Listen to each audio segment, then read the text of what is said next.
All right. Good morning, good morning, good morning.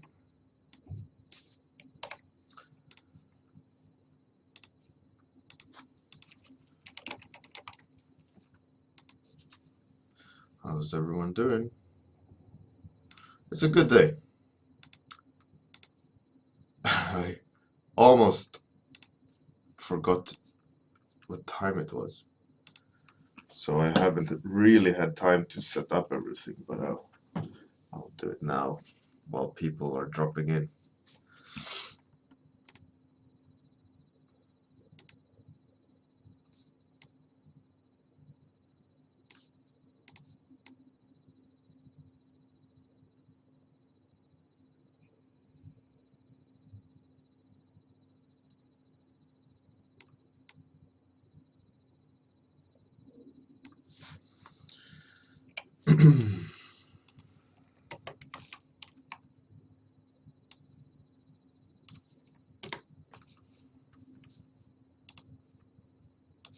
So that's just test that one. No idea.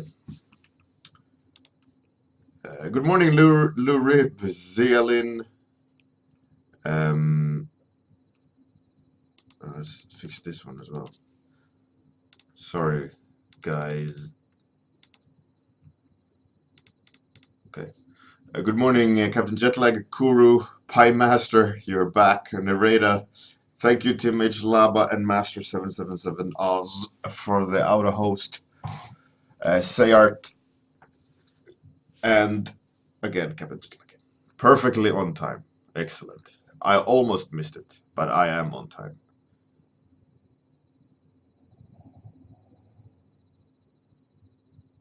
Early? No. Oh, I know what it is. Europe has gone into daylight savings. So I think it's like 2 weeks where the the Americas are behind or early.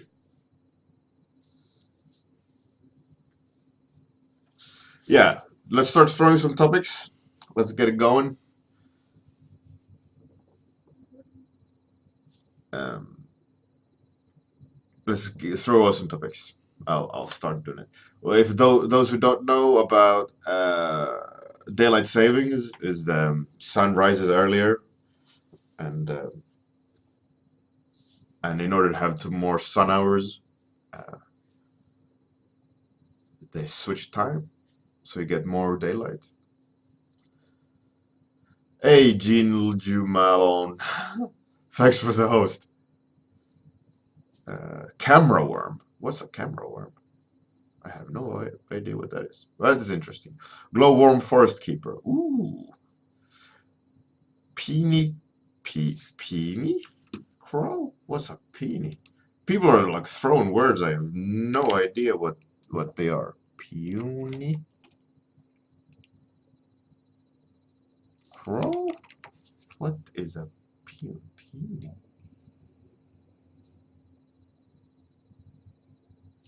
No idea.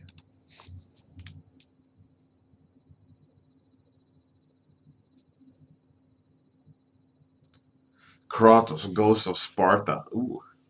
World War II troll. Oh, right, it's a flower. Cool. It's okay. So let's cold burger art. Thanks for the host. All right, let's roll the dice. I think we've got enough topics.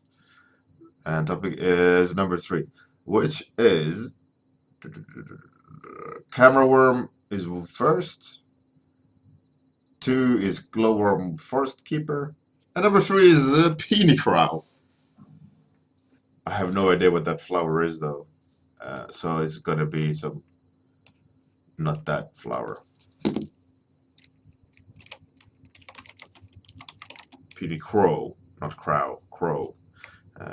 By Nereda 06.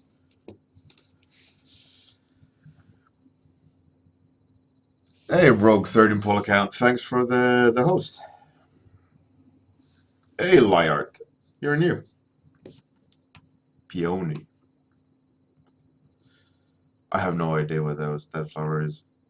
Assuming it's I don't know. Let's see. Let's see what comes out. I had another idea. Another I want to do something else today. I want to let's maybe not the best topic today, but screw it. Let's so what I want to do is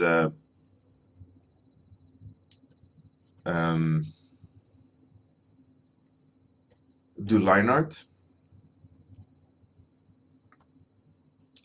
and from the line art I wanna do color setup based on the gamut mask.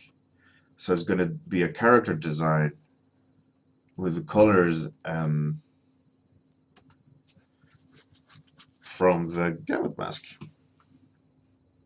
Hey Novi Art, thanks for the host.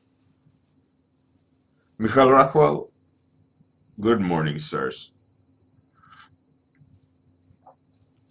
All you wonderful people, welcome, welcome, welcome. Good morning. Good morning, or good evening. All right, line art. Let's get it going. I am on Discord for anyone that isn't following, joining in on Discord. Yesterday there was a discussion during the day about what should be in a portfolio, like how to get a job and so on. It was a really interesting topic, and it made me realize that a lot of people, especially beginners, there's this kind of illusion, there's this confusion about like the industry or what is required to get a job and how to get a job. And it's an interesting confusion because like how would one be able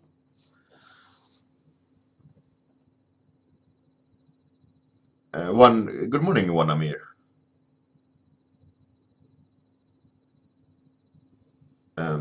Anyways, how would one be able to instruct someone how to get a job in that sense when art is very individual? Obviously, clear answer would be, you know,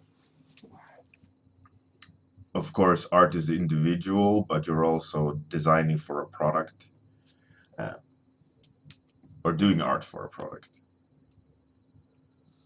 But then it comes to the second part, like, or third part, second part that needs clarification is what are you going to work as? And already by my initial answer, it's already biased because I said design. Right? That assumes that I'm talking about a concept artist that designs.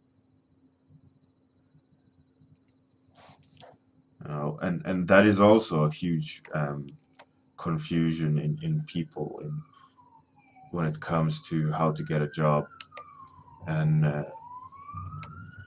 there's a big problem with, for example, people giving advice.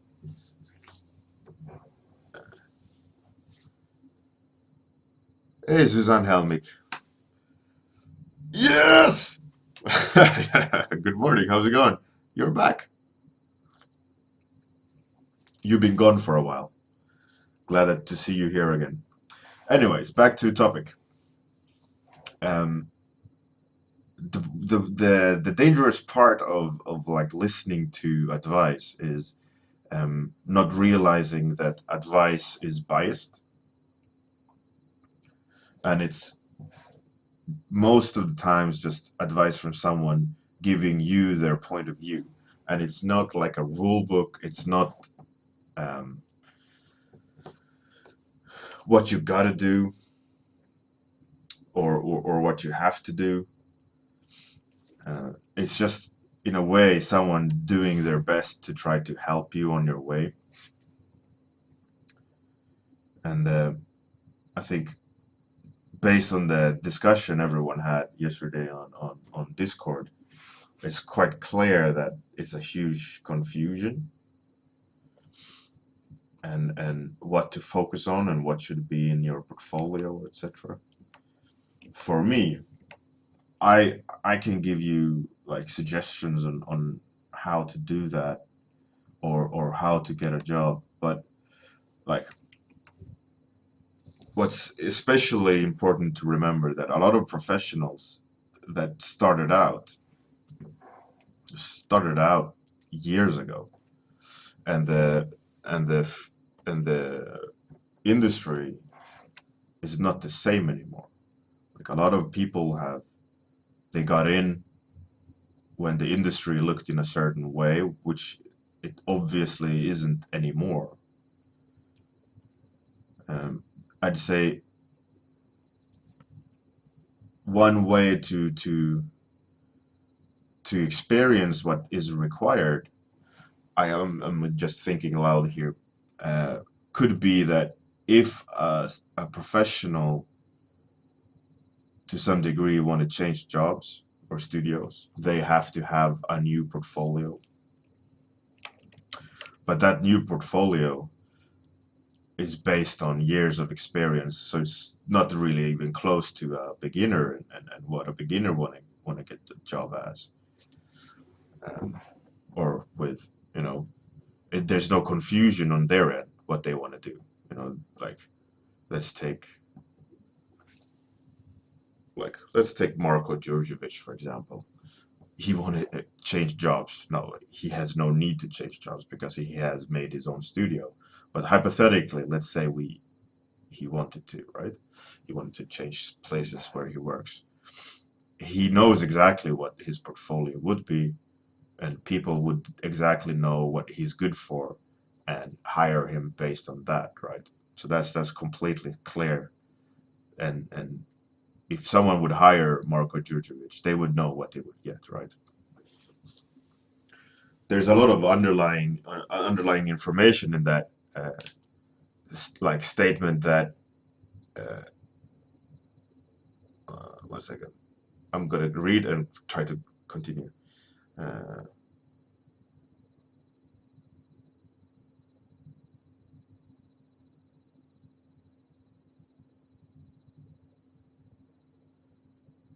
uh, I now lost my thought. What I was saying. Oddman, do you think that complacent individuals are a problem? Paul Richards seems to have spoken about his dislike of that in the companies where people are stagnant and lay low. The thing is complacency, and people, they don't all need to be the best artist out there. Obviously, if there's a company big enough to hire people, um, to just sit there and do what is required, if they don't, they get fired. So to some degree, they're doing their job, right? Just because they're not crazy and super grinding, uh, and being the workhorse that a lot of artists, strive to be. There's nothing wrong in it.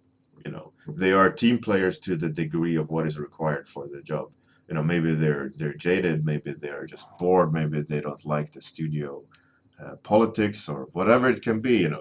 You never really know. But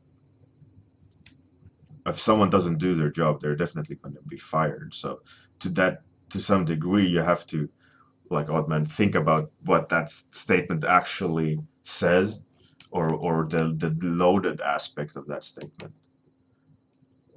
Is he feeling that he's doing more work than others and they are getting the same pay?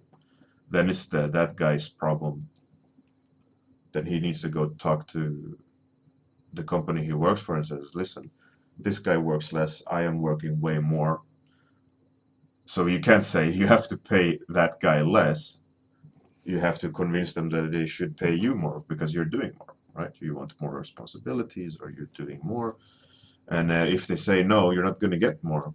Then you know that if you want to push harder and learn more and work harder, that is on your own prerogative, right?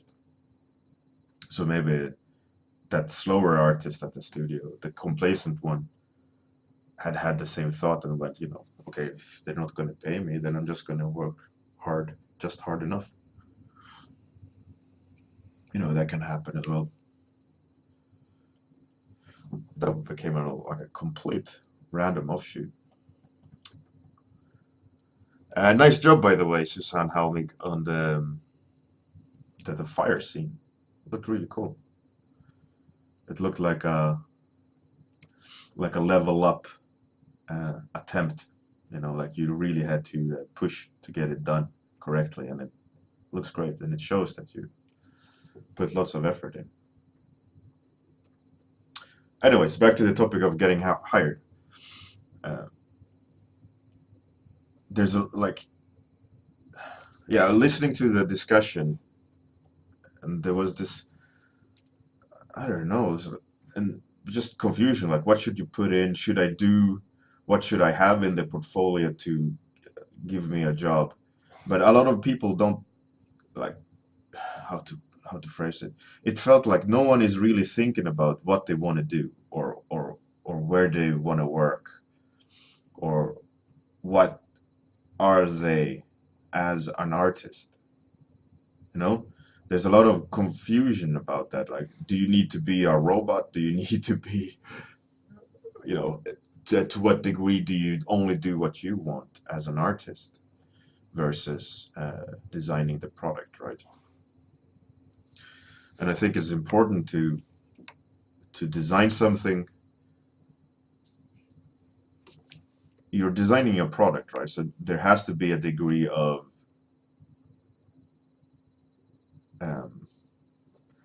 how to phrase it. If I make something that only I think is the best, and try to sell it, let's say I'm making a furniture or whatever, and I make furnitures only the way I like it, and not thinking about people or that's product or anything. So I just make the chair I want to do.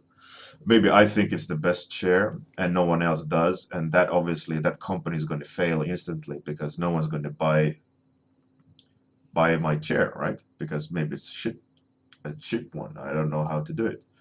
But let's say I do scenario number 2. I do my chair the way I want to do it, but just happens to be what's trending, or is about to be trending in shapes or form or color or whatever. And all of a sudden that company is starting to do really good, just because something was on point. Or third option is you look at other chairs and successful furniture places and what they're doing, and then trying to figure out, all right, I love to do chairs my way. What changes do I need to do to my unique chair so that it fits the most amount of people that I want to sell to, right? So if I decide, like, all right, I want to design chairs just for alcoholics, the amount of people that are looking for new furniture that are alcoholic, it's that pie slice of potential customers are minuscule, right? That company is not gonna get anywhere. But then you have to think as a designer. You have to think when it's like something that's popular or going to be bought or sold. I mean, you sell yourself as an artist, right? You want to get into a company, or you want to design new things. So it has to be a degree of what's trending, or what's going to trend. That being said, it can't be what everyone else is doing because it won't sell, right? So it has to be something new, but that can fit in the pocket of this might be something cool. So if you sell yourself as a designer, you got to think about, right, I design things my way, and people should hire me to be designing their stuff, right? So that I influence that their product or their idea or whatever. And a lot of people they just want to do everything and anything that everyone else is doing because they think that's how you get a job. But if you look at, these concept artist lists or whatever, like look at the most top 10 influential concept artists or whatever, they all have their own pocket of style, right? They have their own pocket of ideas, and that's how you get ahead. Think about what you're selling and not necessarily being unique is the selling point. You could be the best technical artist out there, but then you got to think, all right, so I want to sell my technique. In what way do I sell my technique? What's the selling point? Like, how can I make people want to hire me to give them my technique? Whatever you're deciding to do or love doing, you should really think about, all right, how can I make this into something attractive that people want to invest money in? Because in the long run, that's what it's all about, right? You want to get money. You want to live on your art. You don't want to do it for free, right? You could do it for free, but then it's a hobby. But you want to be a professional artist, so you got to think, right, how do I become a professional artist? And what do I have to offer? And what's even more important is if you're new to the field or want to be in the field, it's even more important to start thinking forward and tactically and think about, okay, I want to be an artist that does this and whatever that this is. And if that is something that sounds good for you, you really need to start thinking about, how do I get there? What is needed? So if you love doing beautiful paintings of creatures, start building a plan of how do I become an attractive item on the market so that people will pay me to paint cool, beautiful creatures or whatever. Obviously, if you're trying to be some other creature artist and do their stuff, they're just going to hire the better one that does that art better, because it's theirs, because they are establishing their own world and their own thing that people want to hire, right? And not you, the copycat. That being said, there's nothing wrong with being inspired by artists or finding a style that really speaks to you through another artist's work. That's completely fine. But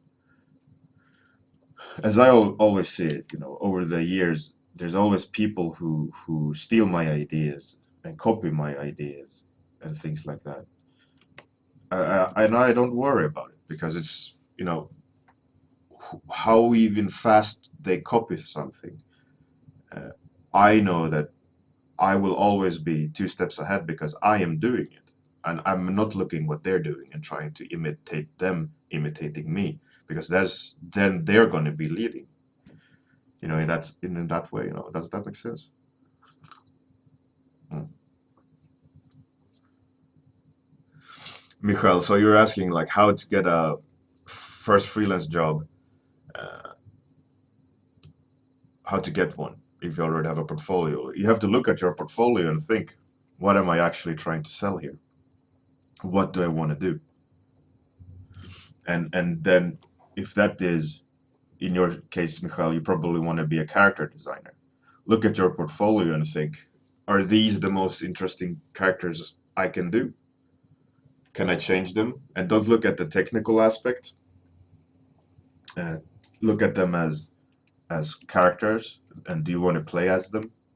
Do you want to select that hero in a game and compare it to uh, some other leading character artist? Obviously you won't be at the same level, but measuring yourself to some degree of what works and what doesn't work, like is personality coming across? Try to think about what is the criteria as a character artist, a designer.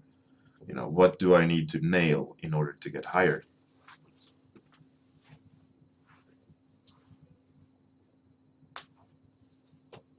It's really important, if whatever you're doing, you really, really need to think about where am I and what do I want to do, and not just I just want to get a job. Get a job as what? There's a huge field. There's more and more specialized lines of work, right? Like lighting artist, concept designer, keyframe artist, whatever. Is because there's people who are stepping up to the plate, who are just kind of destroying in that field, and they're just getting stronger and stronger. And one artist does such a super job. They go, how about we let you do this full time? And all of a sudden there's more and more people seeing that and going, hey, I also want to do that. And then all of a sudden there's an actual job position where people are starting to look for. There's no one at the beginning of concept art who went prop designer, environment artist. That has merged through years. It has come out through years of people just loving to do stuff and getting really good at just specific things, or nailing certain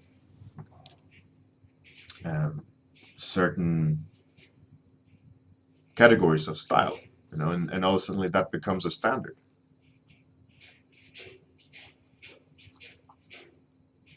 Narrator, yeah, sure, there's a lot of companies that don't want to risk with fresh illustrations, but that doesn't mean that those fresh illustrations are good, or that they're sellable, or that they're technically that good, or there's a lot of factors that you have to think about if you're going to push a very personal style as a commodity that you're trying to sell. You really need to go through that checklist and really think forward and think, okay, what changes can I do to make this more commercially attractive? Right. In order to get all the colors in and stuff, I think I gotta start blocking in.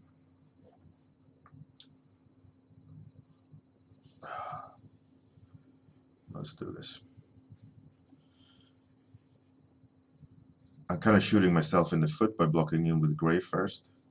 I should just run with it and do colors straight away, but this is kind of foolproofing. I can settle for grayscale, worst case scenario. But yeah, I want to use, ideally I want to get to that gamut mask and start using the colors in the gamut mask. I think that would be a cool design thing, like design something based on a gamut mask. Because the palette is already attractive, right? Theoretically attractive palette. Because it's a selection of colors rather than the kitchen sink palette.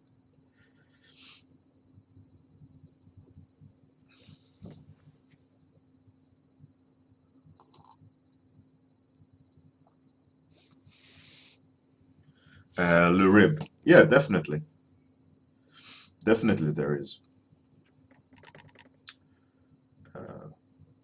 I mean, probably to some degree, a lot of Viz dev people use that. Keyframe stuff. People trying to, art directors, 3D artists, concept artists. It doesn't really matter. It depends on what you do and how you do it.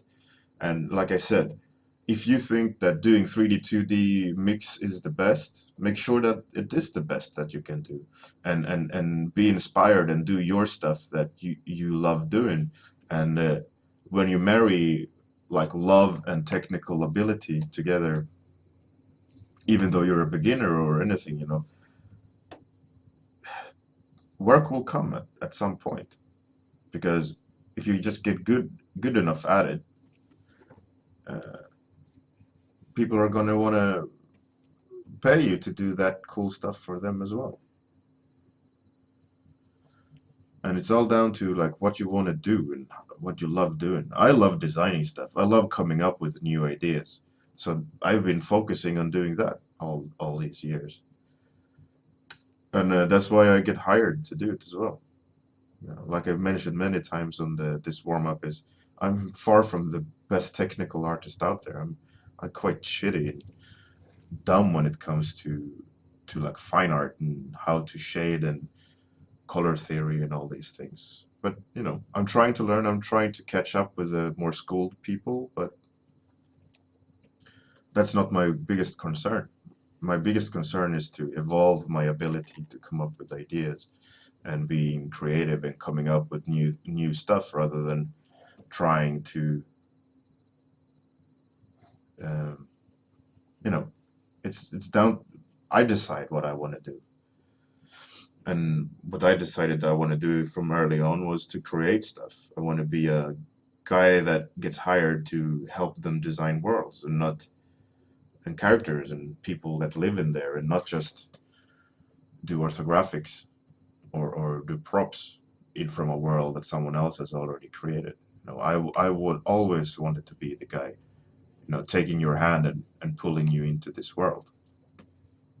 And that's what my goal been from the beginning when I started out trying to get into the industry. You know, I looked up uh, when I was 20 something. I looked at Feng Zhu a lot. I was like, technically he's like the benchmark. Like his marker sketches and inks, amazing. Like that's what I want to do. And I started copying him and trying to imitate his style, and but quickly realized I can't do it because he is him and I am me. If I try to be him, he's continuously gonna win every time because you know I can't get there. It's his style. He's years ahead of me. You know, how can I even remotely catch up? So I just stopped looking at his work and just started thinking about, okay, what do I want to do? Like, oh yeah, I want to create stuff. You know, I have always had an easy time coming up with stories, and characters, and creatures. And, you know, just run with it and see what comes out. So I thought, you know, I like doing that. So I'm going to start sketching weird stuff and coming up with new ideas constantly. And you know, I knew that because I'm self-taught, I'm not going to be the best technical artist out there, and I was fine with it. But I wanted my work to show creativity, and that was my focus.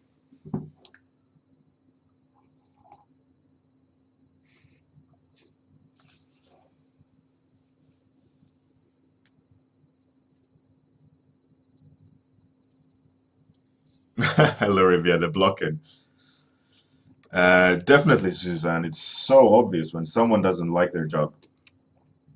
It just it just shows. It's like, all right.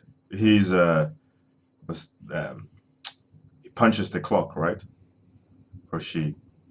The artist punches the clock. Just get it done. I don't care anymore. No, it's mediocre at best most of the times. You know, you see what the person does, and it's not that interesting. But then again, look at someone who actually loves what they're doing. They're always going to be coming up with new ideas, brainstorm with you, talk about the crazy idea they had the other night, you know, when they couldn't sleep.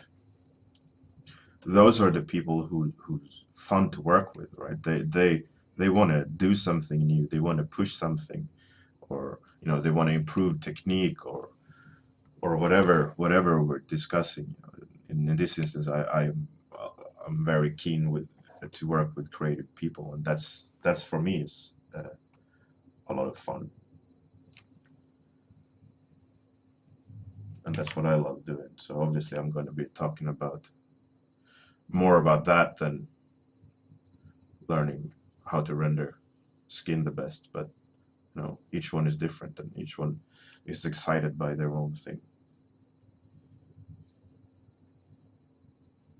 Yeah, a massive rant today. Hey, Rox Daddy, thanks for the host.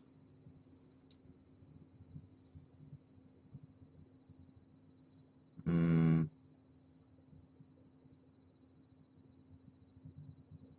yeah, Pie Master. I mean, it's common. You know, when you see someone that's that skilled, you want to also, you know, like the Me Too syndrome.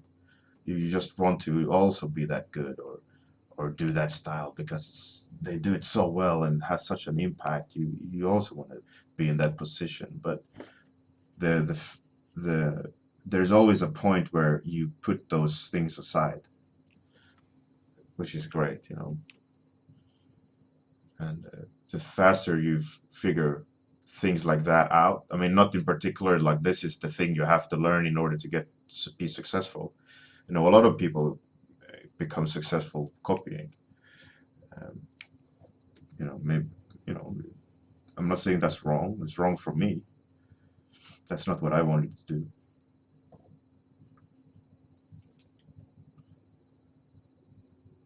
But like I said, yeah,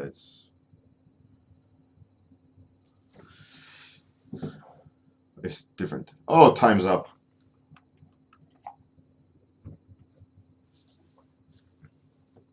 Lurib. No, I've never met Feng Zhu. I've drawn with him online, but I never met him in person. I used to draw with him on open canvas every weekend back in early 2000s, but I have never met him. He's a cool guy. It's nice to chat with, but that's the extent of how much I know him.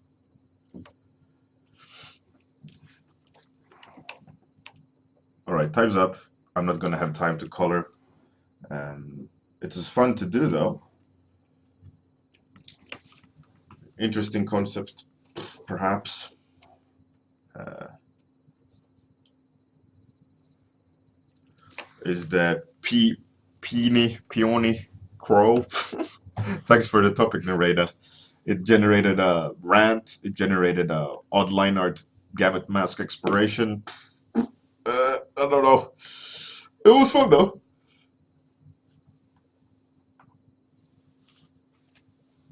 Lie art, yeah. You know, that's what happens. But it's important to not get caught up in that and do what you love personally. It'll solve itself. The peony is, I think, was thinking the colors, but I didn't get to color it completely, so that's what it is. Yeah. All right. Uh, Thanks everyone for coming. Have a fantastic day. Good night, wherever you are, and see you tomorrow morning. Here comes the outro. Be ready.